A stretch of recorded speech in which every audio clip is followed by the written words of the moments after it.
Reels वाली बहू। प्रज्ञा को रील्स बनाने का बड़ा ही क्रेज है और वो दिन भर रील्स बनाती रहती है। खाते पीते घूमते फिरते घर में कॉलेज में रील्स बनाने के कारण प्रज्ञा पूरे कॉलेज में हाईलाइटेड है।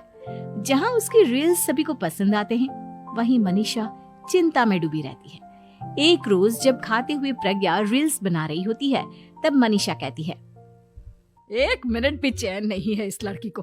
ये नहीं कि खाना तो आराम से खा ले, लेकिन नहीं, अरे थोड़ी देर रील्स नहीं बनाओगी तो आसमान नहीं टूट पड़ेगा। अरे मम्मी, इसी को तो कहते हैं डिटर्मिनेशन। तुम नहीं समझोगी ये सब।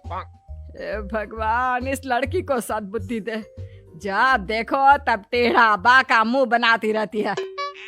मनीषा की बात का प्रज्ञा पर जरा भी असर नहीं होता और वो खाते खाते रील्स बनाती रहती है। दिन बीतने लगते हैं और देखते देखते प्रज्ञा का कॉलेज भी खत्म हो जाता है। आए दिन कोई ना कोई मनीषा को प्रज्ञा की शादी करवाने का सुझाव दे जाता है। सब ठीक ही कहते हैं, प्रज्ञा की शादी कर देनी चाहिए। अपने घर के काम काज में व्यस्त हो जाएगी तो खुद ही ये रील्स और नाच गाना बंद हो जाएगा। मनीषा और प्रेम प्रज्ञा के लिए एक अच्छा लड़का ढूंढने लगते हैं और तभी विकी का रिश्ता प्रज्ञा के लिए आता है, जिसने प्रज्ञा को उसकी रील्स देखकर पसंद कर लिया था। अगले दिन विकी अपने माता पिता के साथ प्रज्ञा के घर पहुंच जाता है और प्रज्ञा साड़ी पहने हाथों में चाय की ट्रे लिए उनके सामने आती है। जब विकी को पसंद है तो हमें भी बहू पसंद है। बहन जी, आप बारात की तैयारी कीजिए। एक बार लड़का लड़की अकेले में बात कर ले तो अच्छा रहेगा। हाँ हाँ, क्यों नहीं। मनीषा विकी को प्रज्ञा के कमरे में भेजती है, जहां प्रज्ञा पहले से ही रील्स बना रही होती है। तभी विकी कहता है, आ गए आपके साजन जी। हमारे साथ ये रील्स कंप्लीट करती तो और भी अच्छा रहता। अच्छा जी, अब आ ही गए हैं तो बना ही लेती हूँ आपके साथ। दोनों मिलकर रील्स बनाते हैं। जब वी मीट और तुरंत पोस्ट भी कर देते हैं। फिर विकी कहता है, जब आप साड़ी में चाय लेकर आए तब मुझे लगा कि कहीं मैं गलत घर में तो नहीं आ गया। अब सही है। दोनों की शादी पक्की हो जाती है और शादी के दिन भी प्रज्ञा रील्स बनाने से चूकती नहीं। यहाँ तक कि बारात के समय भी नाचते हुए रील्स बनाती है। सभी लोग प्रज्ञा की तारीफ के पुल बांध देते हैं और प्रज्ञा नाचती गाती अपने ससुराल चली जाती है। सब कुछ अच्छा चल रहा होता है। प्रज्ञा यहाँ भी दिन भर हर चीज की रील्स बनाती रहती है। लेकिन कुछ दिनों के बाद जब सुनीता कहती है, बहू, ये रील्स के साथ साथ कुछ काम भी कर लिया करो।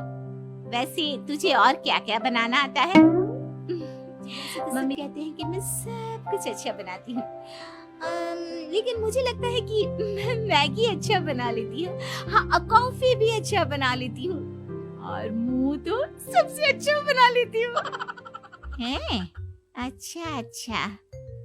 सुनीता अपना माथा पकड़ लेती है और कहती है, बहू, कुछ खाना बनाना भी सीख लेती। मम्मी जी, मैं लंबी प्लानिंग कर रही हूँ। जल्दी ही मैं इतनी फेमस हो जाऊंगी कि मुझे पैसे मिलने लगेंगे। हम दोनों सास बहू राज करेंगे, राज नौकर काम करेंगे और लोगों की तो लाइन लगेगी हमसे मिलने के लिए। तेरा दिमाग खराब हो गया है क्या बहू? हंसी मजाक तक ठीक है, लेकिन इस तरह घर नहीं चलते। जितना जल्दी हो इस घर के तौर तरीकों को सीख लो। प्रज्ञा मुंह घुमाकर चली जाती है और तुरंत उसी वक्त एक रील बनाती है। ये देख सुनीता का गुस्सा 7वें आसमान पर चला जाता है और विकी के घर आते ही सुनीता उसे सब कुछ बताती है। विकी भी अब प्रज्ञा की इन हरकतों से परेशान हो जाता है। तुम टेंशन मत लो मम्मा, मैं देख लूंगा। विकी कमरे में जाता है तो देखता है कि प्रज्ञा रील्स बना रही है। विकी बड़े ही प्यार से प्रज्ञा से कहता है, प्रज्ञा, इन सब के लिए मैं तुम्हें मना नहीं कर रहा हूँ, लेकिन फिर भी हर वक्त तो ये अच्छा नहीं लगता ना। समझने की कोशिश करो, मुझे भी तुम्हारा थोड़ा वक्त चाहिए। मैं जब ऑफिस से आता हूँ तो मुझे समय देने की जगह इसी में लगी रहती है। तुम ज्यादा ही सोच रहे हो। तुम भी मेरे साथ रील्स